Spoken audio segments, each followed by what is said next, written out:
नमस्कार प्यारे साथी, स्वागत है आपका अपने channel knowledge of Rahul Kashyap YouTube channel पर। साथी आज हम पढ़ेंगे रेलवे के लिए प्रैक्टिस सेट। ठीक है साथी, ये रहेंगे जीके जीएस का। इसमें 51 दिन में 51 सेट हम करेंगे। तो सेट है मेरा पहला, टाइमिंग इसकी रहेगी 9 बजे नाइट को, यानी रात में। ठीक है साथी, तो पूरा वीडियो जरूर देखना, आपको बहुत कुछ इससे मिलेगा एग्जाम में। ठीक है साथी, ये बात याद रखना। पूरे प्रीवियस ईयर क्वेश्चन रहेंगे साथी, और रिपीट जरूर होते हैं, ये आप जानते ही हैं। तो साथी पूरा वीडियो जरूर देखिएगा, आपको इससे एक ना एक क्वेश्चन, एक या दो क्वेश्चन हर हाल में मिलेंगे एग्जाम में। तो पूरा वीडियो जरूर देखना। चलिए साथी करते हैं क्वेश्चन को।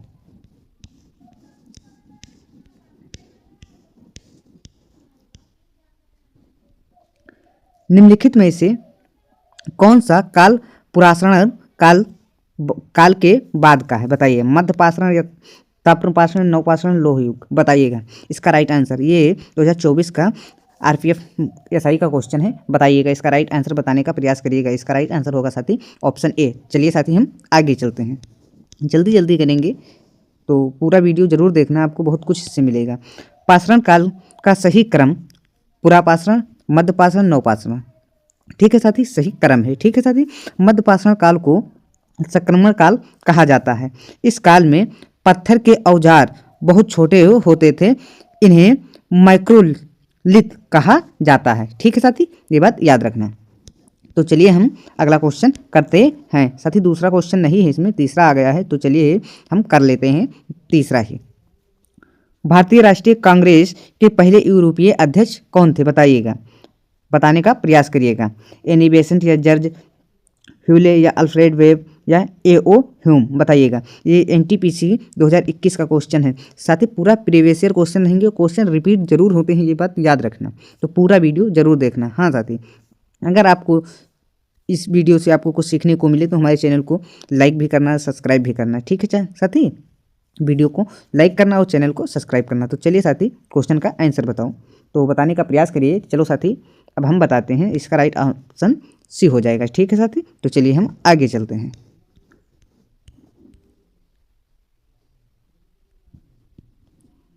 जज यूले ने 1888 के इलाहाबाद अधिवेशन की अध्यक्षता की थी। A.O. होम्स कांग्रेस के संस्थापक थे, जबकि एनी बेसेंट पहली महिला अध्यक्ष था। ठीक है साथी,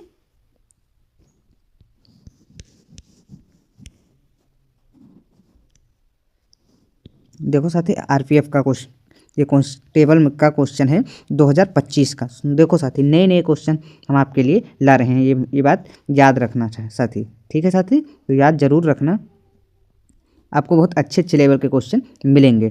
तो भारतीय संविधान के किस अनुच्छेद के अंतर्गत काम का अधिकार का उल्लेख किया गया है, बताइएगा। अनुच्छेद 41 या 38 या 40 या 39, बताइएगा इसका राइट आंसर बताने का प्रयास करिए साथी।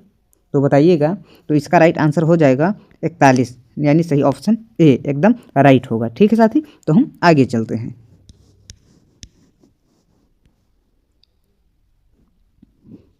अनुच्छेद 41 राज्य को निर्देश देता है कि वह बेकारी, बुढ़ापे और बीमारी की स्थिति में काम और शिक्षा सुनिश्चित करें। यह राज्य के नीति निर्देशक तत्व DPSP के अंतर्गत आता है। ठीक है साथी, तो चलिए साथी हम अगला क्वेश्चन करते हैं।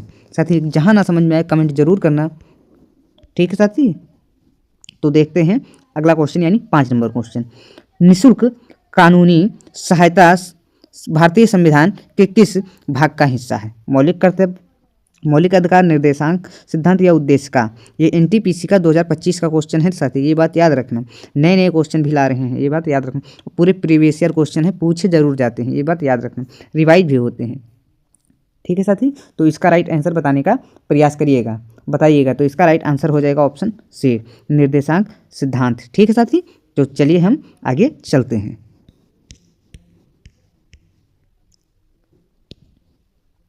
अनुच्छेद 39A समान न्याय और निःशुल्क कानूनी सहायता का प्रावधान करता है। इसे 42वें संविधान संशोधन 1976 द्वारा जोड़ा गया था। ठीक है साथी, ये चीज़ें याद रखना साथी। नोट्स बना रहे हैं तो अच्छे से नोट्स बनाइएगा, आपको बहुत कुछ सीखने को मिलेगा साथी। हाँ, कुछ सीखने को मिल रहा हो तो चैनल को शेयर भी कर सकते हैं, वीडियो को शेयर करिएगा, लिंक को शेयर करिएगा। ठीक है साथी, तो चलिए हम अगला क्वेश्चन देखते हैं। अरुणाचल प्रदेश के पूर्व में कौन सा देश स्थित है? चीन, म्यांमार, भूटान या बांग्लादेश? ये भी 25 का क्वेश्चन है साथी, ग्रेजुएट लेवल में एनटीपीसी में पूछा गया है। बताइएगा, बताने का प्रयास करिएगा। तो इसका राइट आंसर हो जाएगा ऑप्शन बी, म्यांमार। ठीक है साथी, तो चलिए हम आगे चलते हैं। ठीक है साथी,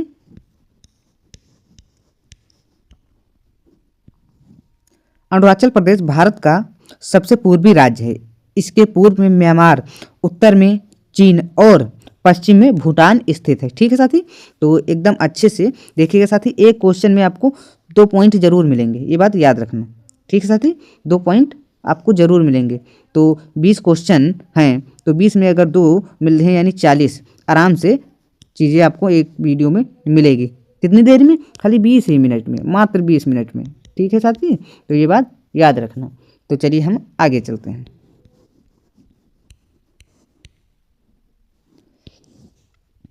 भारत की भू सीमाएं कितने देशों के साथ जुड़ी हुई हैं? 7 या 12 या 8 या 6? ये आरआरबी ग्रुप डी का क्वेश्चन है, 2022 का फर्स्ट शिफ्ट में पूछा गया क्वेश्चन है। बताने का प्रयास जरूर करिएगा। बताइएगा साथी, अगर आपको ये क्वेश्चन नहीं आता है तो तुरंत हमारे चैनल को सब्सक्राइब करिएगा।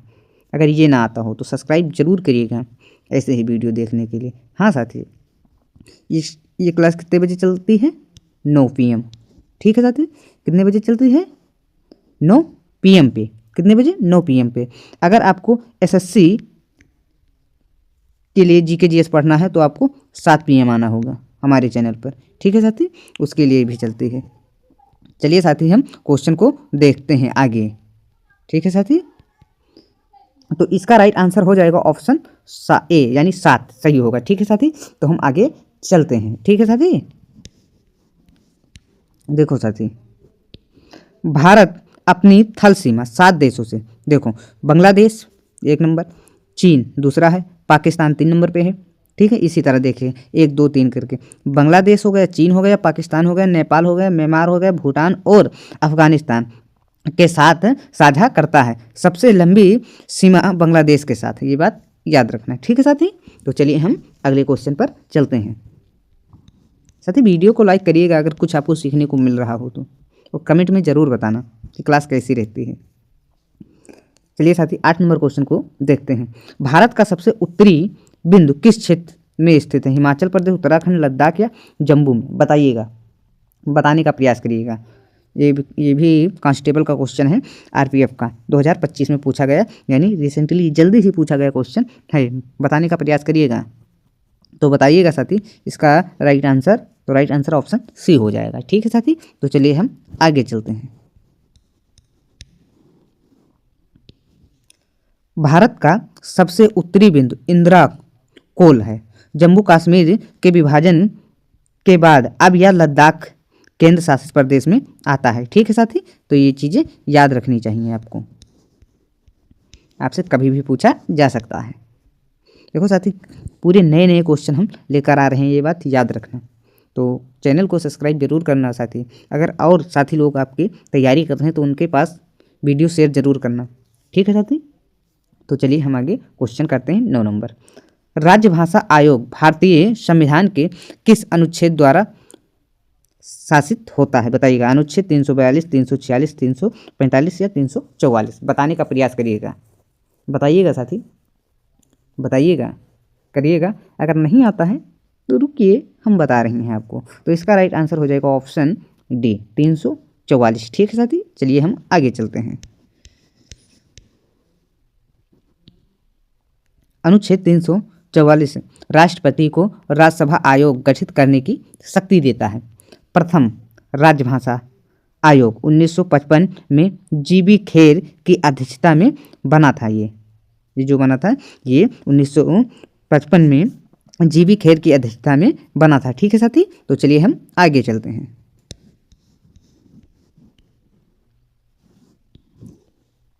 राज्य की राजभाषा हिंदी और लीप देवनागरी होगी।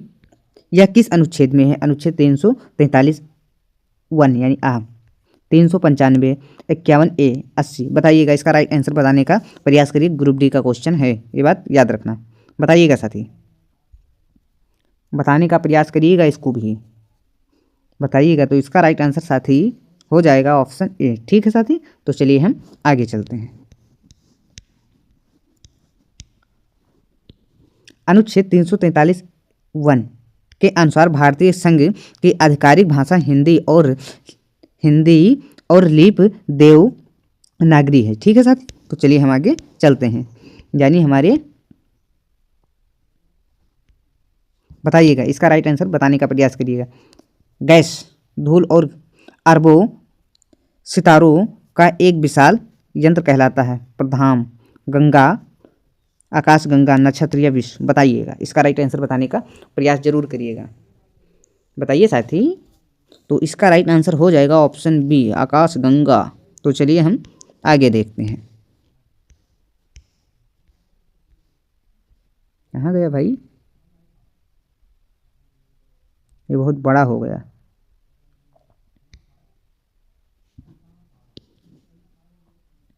सितारों जैसे धूल के इस विशाल समूह को आकाशगंगा कहते हैं। ठीक है, यानी गैलेक्सी।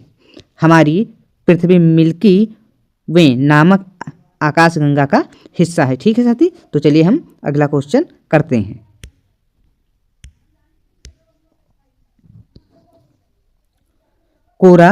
कोरम पर्वतमाला निम्नलिखित में से किस क्षेत्र में स्थित है? दक्षिण भारत, उत्तरी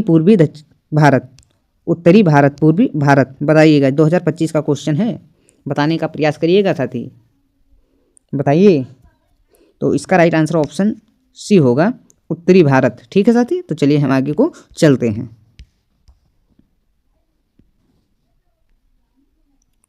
कोरम श्रेणी लद्दाख में स्थित है और यह ट्रांस हिमालय का हिस्सा है। भारत की सबसे ऊंची चोटी K2 इस श्रेणी में है। ठीक है साथी, तो ये बात याद रखना। साथी, अभी तक हमारे चैनल को आप लोग सब्सक्राइब नहीं किए हैं तो करिएगा, आपको बहुत कुछ सीखने को मिलेगा। ठीक है साथी, तो अब हम आगे चलते हैं। हैदराबाद शहर किस पठार में स्थित है? डेक्कन, हिमालय पठार या छोटा नागपुर या मालवा। बताने का प्रयास करिएगा। बताइएगा साथी। तो इसका राइट आंसर साथी होगा ऑप्शन ए, यानी डेक्कन। ठीक है साथी। हैदराबाद डेक्कन के पठार पर मूसी नदी के किनारे बसा हुआ है। ठीक है साथी, अब हम आगे चलते हैं।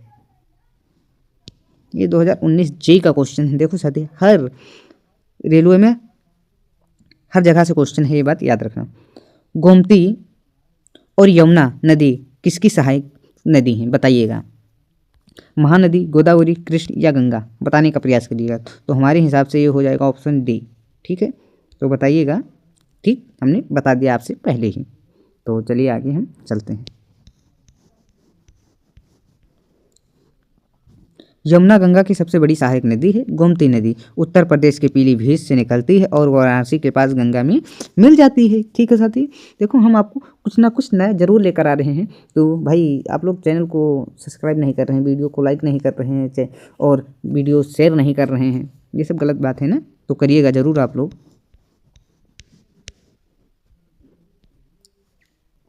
निम्नलिखित में से किस राज्य में सड़क घनत्व सर्वाधिक है? मध्य प्रदेश, उत्तर प्रदेश, केरल या कर्नाटक।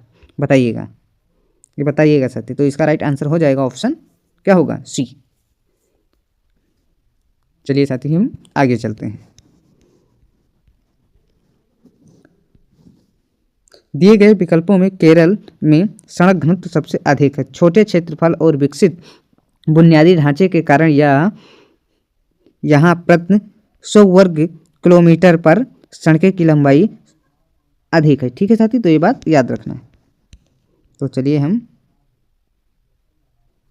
इसको बताइएगा साथी। 16 नंबर क्वेश्चन, यानी हमारा सेट खत्म होने के कगार पर है, यानी 21 ही क्वेश्चन हैं इस सेट में। ठीक है, तो 20 हमें करना है, एक को हमें HW में रखना है, आपको बताना है। तो ठीक है साथी, करिएगा, इसको पढ़िए आप लोग, उसके बाद में हम बता रहे हैं। अनंतनाग में एक शहर है। बताइए, जम्मू कश्मीर, सिक्किम, हिमाचल में या उत्तराखंड में। बताने का प्रयास करिएगा। ग्रुप डी का है क्वेश्चन, बताइएगा साथी। इसका राइट आंसर क्या होगा? बताइएगा। तो इसका राइट आंसर ऑप्शन ए होगा। ठीक है,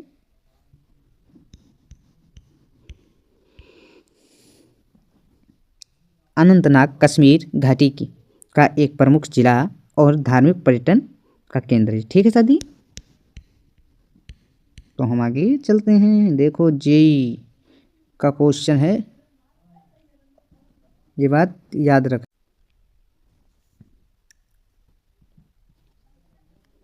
विद्युत उत्पादन किस आर्थिक क्षेत्र के अंतर्गत आता है? तृतीय क्षेत्र, चतुर्थ क्षेत्र या प्रथम या द्वितीय? बताइएगा। ये आरआरबी जेई TS2 का क्वेश्चन है, 2025 में पूछा गया क्वेश्चन। साथ ही ये भी बात याद रखना। अब बताइएगा इसका राइट आंसर बताने का प्रयास करिए साथी, बताइए।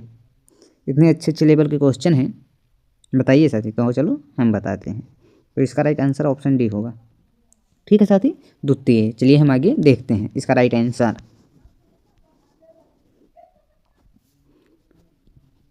अर्थव्यवस्था के द्वितीय क्षेत्र में विनिर्माण और बिजली जैसे उपयोग आते हैं जो कच्चे माल को उपयोगी उत्पादनों में बदलते हैं। ठीक है साथी, तो चलिए हम आगे चलते हैं।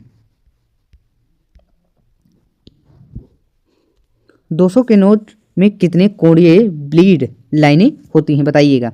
5, 4, 2, 6? बताइएगा, बताइएगा। देखो साथी कैसे कैसे क्वेश्चन हैं आरआरबी के, तो सेट को ज़रूर पूरा करिएगा आप लोग, और पूरा वीडियो देखिएगा। आपको बहुत कुछ सीखने को मिलेगा। अभी तो पहला ही सेट है। अभी जब तक हम 51 सेट पर पहुंचेंगे, बहुत कुछ आपको जानने को मिलेगा इस सेट में। ठीक है साथी, तो ये बात याद रखना, पूरा सेट ज़रूर देखना। कितने बजे आते हैं? आप नए हो तो मान लेना ये आते हैं 9 PM पे। कितने पे? 9 PM पे। ठीक है साथी, तो ये भी जानना जरूरी है। तो ठीक है, चलिए बताइएगा। इसका राइट आंसर बताने का प्रयास करिएगा। तो कितने होते हैं? Option B 4। ठीक है साथी, चलिए हम आगे देखते हैं।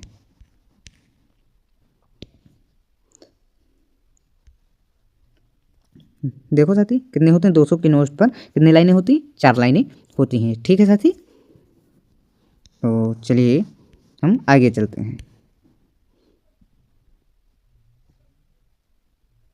तो साथी इसमें एक चीज़ गलत लिखा हुआ है, शिफ्ट गलत है। ये बात याद रखना, हम पहले ही बता दे रहे हैं, इसमें ये गलत हो चुका है। 2011 की जनगणना के अनुसार भारत की पुरुष साक्षरता दर कितनी थी? बताइएगा, बताने का प्रयास करिएगा। बताइएगा साथी, बताइए। आप लोग बताइए, जनगणना आपने बहुत अच्छे से पढ़ा है, बताइएगा साथी। तो इसका राइट आंसर ऑप्शन ए ही होगा। ठीक है साथी, तो चलिए हम आगे चलते हैं। 2011 की जनगणना के अनुसार कुल साक्षरता दर 74% थी, जिसमें पुरुषों की 82% और महिलाओं की 65% थी। ठीक है साथी, तो चलिए हम आगे चलते हैं।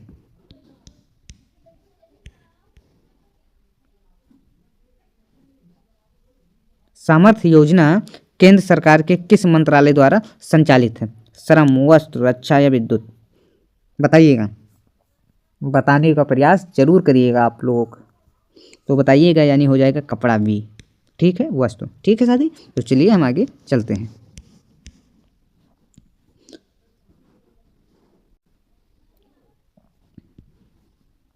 सामर्थ्य योजना कपड़ा मंत्रालय द्वारा कौशल विकास को बढ़ावा देने के लिए चलाई जा रही है। ठीक है साथी, तो चलिए हम आगे चलते हैं। HW हमारा साथी आ गया। ये ग्रुप डी का क्वेश्चन है। बताइएगा, किस मंत्रालय ने मिशन 41 के कार्यक्रम की शुरुआत की? रेल मंत्रालय। बताइएगा, इसका राइट आंसर बताने का प्रयास जरूर करिएगा। आप लोग कमेंट में जरूर इसका आंसर बताना साथी। तो बताइएगा साथी। अब हम मिलेंगे आपको अगली वीडियो में, यानी सेट 2 में। ठीक है साथी, तो पूरा वीडियो में बने रहने के लिए बहुत बहुत धन्यवाद। तो साथी चलिए दूसरे सेट में मिलते हैं शाम को 9 बजे PM पे। ठीक है साथी, तो ठीक है साथी, हम मिलेंगे